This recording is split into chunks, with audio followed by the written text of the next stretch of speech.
Heyo everyone, it's AJ, and today we are breaking down the Bungo Stray Dogs Season 4 OP because I have so many things to talk about because the amount of spoilers in this fucking OP is unbelievable. So, if you're an anime only that has stumbled upon this video, this is your warning. I am going to be talking the fuck out of the manga of all the things that have appeared in the OP that will spoil so much for you. So, if you don't want that, here is your chance to scurry away and save yourself. Maybe just go read a manga and then you can come back and then we can talk about it. Yay! Or if you just want to experience it as it goes along, then yeah, please save yourself. Don't spoil yourself. That's not really fun, unless you want to. I don't know why you would, but yeah. So there we go. Now that that's out of the way, let's break it down, shall we? Because what the fuck? Why is there so many chapter 88 references? Right? I'm just starting there because frankly I can't get over it because that was one of the first things I noticed when I watched this OP. And given the fact that this is, well, at this time I still don't know if it's been changed or not, but as of recording it is a one core season, so we're meant to be going to the casino, right? Which is nowhere near chapter 88, right? Why the fuck is there chapter 88 references? That's 20 odd million billion fucking chapters away. There's a lot to get to that point, never mind to get to the casino in 10 episodes. So, unless we're getting a second core and they're just gonna keep the same OP, that makes sense. However, Bones, why are you fucking torturing us manga readers? Because we fucking know what that means. It's not very nice. So, obviously, the whole, teaser of the fact that Fukichi fights both Achise and Akutagawa, we all know where that ends up. Also the fact that, Akutagawa appears. Obviously, that is, the trigger of the whole OP. The fact that, why the fuck is Akutagawa here? Because he really only shows up to fucking die. Bones, what the fuck are you doing? It looks fucking cool in the OP, right? See, Fukichi, despite how much I hate him, the fact that when he brings out the sword and it's blue and it's shit, it looks cool. And then obviously the colour clashes of Achise being blue and Akutagawa being red, and obviously them melding together to be the best fucking team. But it looks so good, and people won't really think about it that way. And it's really annoying. Not annoying, but obviously, as the anime goes on, obviously you'll know that Fukichi is part of the hunting dogs, so then they'll just think, oh, it's just a fight because it's the hunting dogs going against Achise, because obviously the whole ADA getting framed for being terrorists and shit, and it's no, no, it's even worse than that. The fact that leads to Akutagawa becoming a fucking vampire, man. What the fuck? They really have to announce if they're doing, back-to-back seasons or something like that. That's the only other thing I can think of that Bones might be thinking of doing. So there might be obviously this core, then there'll be a season break, and then they'll have the second half. Because they've done that for their other shows, the case study of Veritas, that basically had a 2-core if you think about it, but they just had a season in between. The second part wasn't really classed as a second season, it was just the second half of the first part. So they might be doing that to give themselves time, but then generally that means a different OP. So that's also worrying, the fact that they're teasing so much in this first one, if it is that case. Where it's not even going to get covered. Bones, I don't understand what the fuck you're doing. You're doing so well with this season, and then you drop this OP, and we're all fucking scared. We're all very confused, frankly. apart from anime onlys, they're having the time of their life because they're just like, oh, this is a cool fucking action sequence and all that, and we're just like, what are you doing? Why are you trying to rush things? So there is that. Like, it does look really cool. It's like, even though it's like for like a split second, and also the fact that like the title screen of like the song is like covering it, but like, no, like, hey, focus on the fact that this is like the song and like this is like the cool OP, never mind what's actually going on in the background. They've just been so sneaky about how they've done things, but then they've also just been like blatantly like, here's the spoiler. Like, they've tried to be kind of sneaky, like, obviously when they're got the hunting dogs like on screen and whatnot, and Tachihara is with them, but like he's turned like face away from them, so obviously you can't see his face or anything like that. Obviously us manga readers know that that's Tachihara, obviously, but everyone else doesn't. They're just like, oh, there's another guy, but we don't know who that is. It's just like, oh, this is the secret fifth member, and it's like, yeah, we know who that is. But it's just in just all the wee shots, it's just like, he's there but hidden. Or he's just like so moody and like the shadows and everything like that, and just kind of slightly covered up. It's like, oh, I wonder who it could be. Right, this is like a teeny little weeny thing, right? And no, this is not just a reason for me to talk about Chuya, even though he looks fucking gorgeous in that one shot that he's in, right? And I'll need to try and find the post, if I can, that stated this, but somebody pointed out that, see where he is, like the neon lights and all that, spell out old, right? In Stormbringer, see the pool house that he goes to with the flags and that pool hall is called Old World, which has like a neon sign and shit.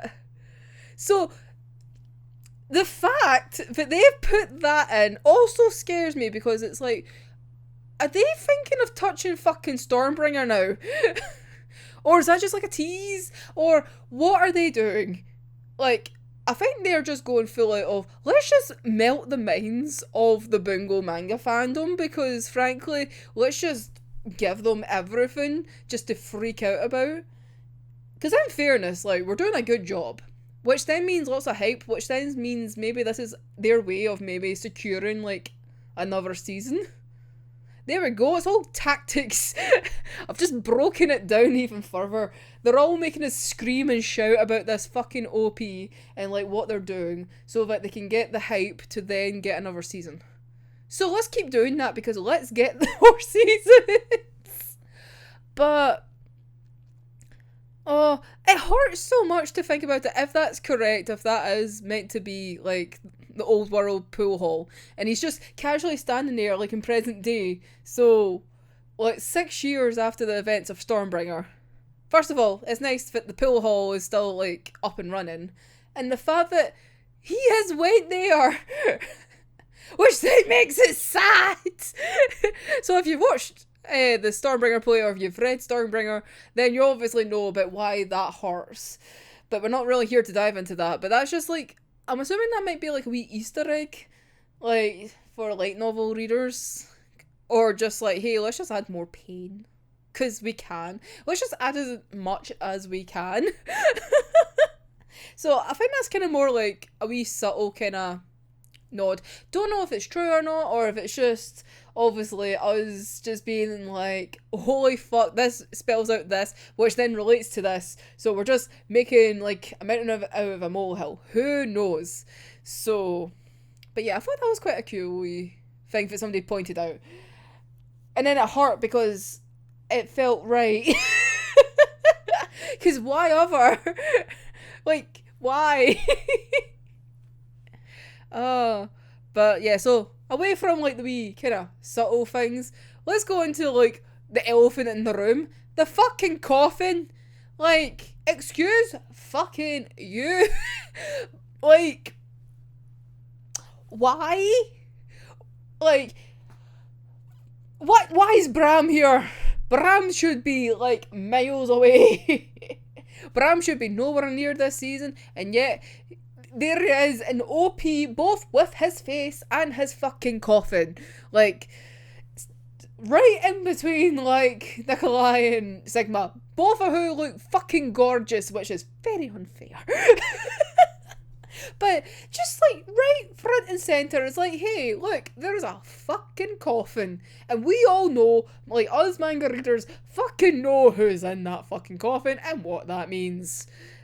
Like, Bones, I just don't understand you. I just don't get it.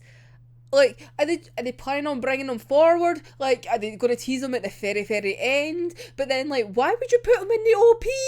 Like, for the teeniest little, like, cliffhanger. That's going to be the fucking cliffhanger, isn't it? It's just like, hey, here's Bram. He's a thing.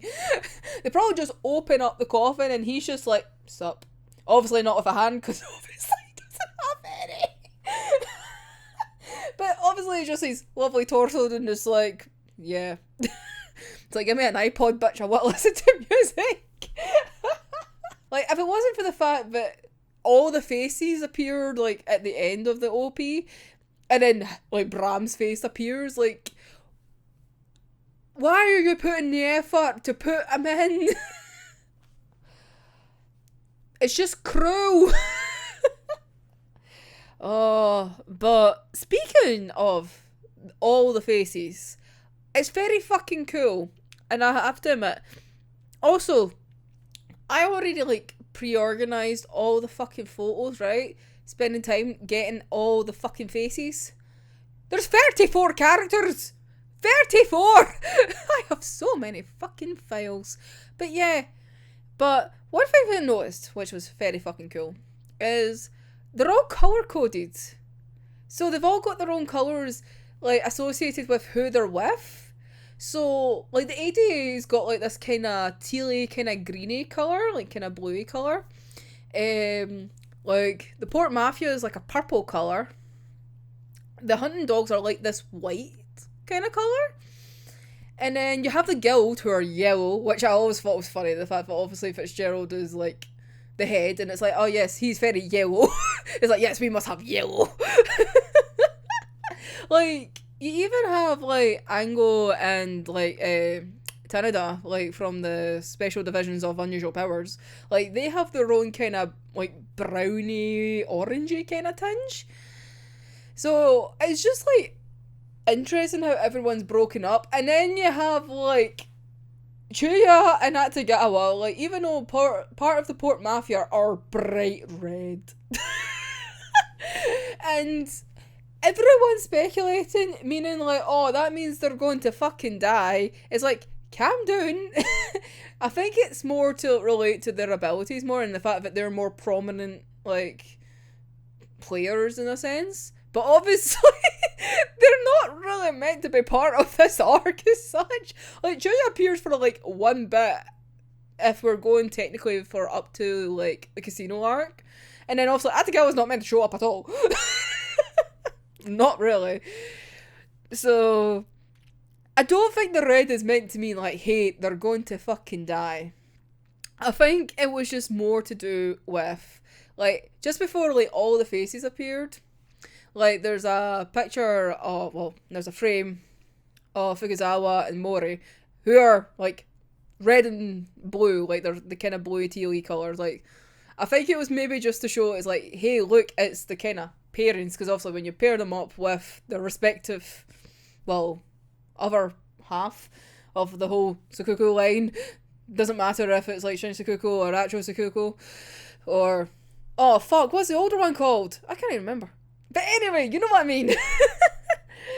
So, I think it was more just to kind of emphasise that they're, like, iconic pairings, despite that they're, like, from different teams. So I wouldn't read too much into the fact that they're red. I think it's more of that's their abilities, and they're more red people than they are purple people. I also forgot to say that, like, the Decay of Angels is, like, a nice kind of dark blue. But, yeah. So, everyone's got, like, their association colour and whatnot. And people that pop in, right?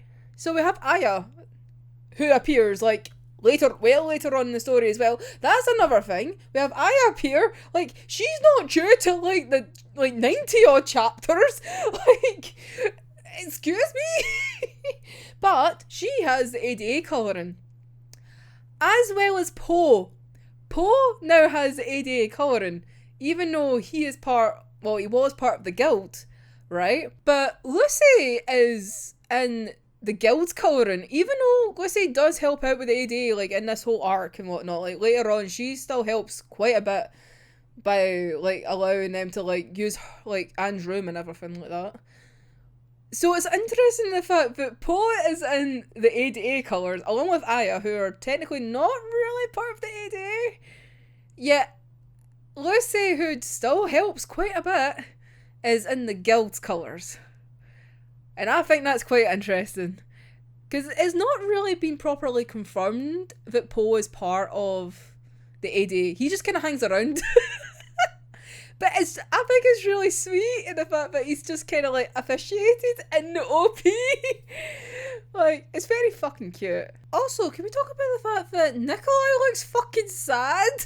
And that, like, everyone just kind of looks very neutral, but I think, see, because, like, Nikolai is, like, such, like, an extravagant person and doesn't really seem to have, like, a frowny face or anything like that.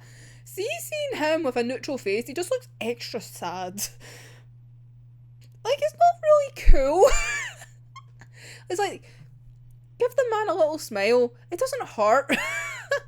Like, he doesn't need to look so depressed. I know, like, everyone's, like, depressed in this show, but, like, give him, like, a teeny bit of emotion. Because he doesn't generally have that much of a frown on his face. Because he just obviously likes to be like, hi! But the colourings are interesting in the fact that, see, for the hunting dogs, like, they've got this whitish kind of colour, almost if, like, they're the neutral people, because they just fight for justice, so they're not really influenced by anyone else. Bullshit. But it's like they're pure, and, like, they're, like, the innocent kind of people. They're only doing what's right for justice. Whereas, obviously, everyone's all colourful in their own way. Seeing everyone, like, panic on Twitter made me feel so much better, because it was like, excuse me, what the fuck is happening? It's like, chapter 88. It's like, why are we so much further? It's like, sure, we're not going that far ahead, and it's like, where's the second core? Please tell me there's a second core. It's like, why is Bram in the fucking OP? Why is chapter 88 in the OP? Like, it makes me feel so happy and justified. Of, like, the panic that I had when I watched the episode the first time. I'm like, wait, what is happening? Like, what? No. It's just like, I didn't even get a chance to fucking get into, like, the first scene properly, because I'm just thinking, wait, that was a coffin. What the fuck? There was a coffin? And I was like, obviously, I didn't exactly roll back to, like, see the, like, the faces and whatnot. I was like, I'm pretty sure I've just seen Bram. Like, what the fuck? And it wasn't obviously till, like, going back and watching it again, and then obviously I saw, like, Aya when all that was in it. I was like, wait, what? It's like, can you stop doing this, please? It's not cool. But anyway, that is my ramblings about, like, how fucked up the OP is. Like, all the spoilers, like, that are in that, like, OP, that if you just watched anime, you would have no clue. But let me know your wee thoughts. Like, what? Like, what is Bones doing to us? Like, do they think it's a wise idea to do this? And were you shocked, like I was, when you seen, like, all the future events that happen in the manga? Never mind what's meant to be covered this arc. Like, future arcs. Like, please tell me I'm not alone. So, anyway, that is all the goodies and all the pain. So we get to enjoy that cool ass song and look at all the spoilers as we go through the rest of this season, whether or not it's just a 1 core or we get our 2 core. Who knows? But anyway, until next time, I'm AJ, and I'll see you in the next one. Bye bye.